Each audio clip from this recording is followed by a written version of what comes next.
लातूरात महाराष्ट्र राज्याच्या 67वा स्थापना दिन मोठ्या उत्साहामध्ये साजरा करण्यात आला। राज्याचे सार्वजनिक बांधकाम मंत्री तथा लातूर जिल्ह्याचे पालकमंत्री शिवेंद्रराजे भोसले यांच्या हस्ते मुख्य शासकीय ध्वज वंदन सोहळा पार पडला। लातूर शहराजवळील बाबळगाव इथल्या पोलीस मुख्यालयाच्या प्रांगणात हा सोहळा पार पडला। या कार्यक्रमानंतर लातूर पोलीस दलाच्या वतीने मानवंदना देण्यात आली। यावेळी पालकमंत्री शिवेंद्रराजे भोसले यांच्या हस्ते पोलीस, महसूल आणि क्रीडा क्षेत्रात उत्कृष्ट कार्य करणाऱ्या व्यक्तींना सन्मानित करण्यात आले। या सोहळ्यास अधिकारी, कर्मचारी, नागरिकांसह विद्यार्थी मोठ्या संख्येने उपस्थित होते।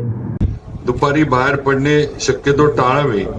पाणी टंचाईसाठी 20,96,00,000 रुपयांचा आराखडा आपण मंजूर केलाय। सध्या 2 टँकर सुरू असून 25 विहिरींचे अधिग्रहण करण्यात आले आहे। जनावरांच्या चाऱ्याची व्यवस्था पशुसंवर्धन विभाग करत आहे। यंदा एल निनोमुळे कमी पाऊस अपेक्षित आहे, त्यामुळे खरीप हंगामासाठी विशेष तयारी केली जात आहे।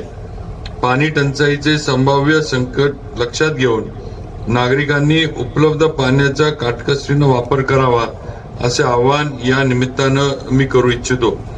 माझ्या तरुण मित्रांनी येणाऱ्या काळात कृत्रिम बुद्धिमत्तेचा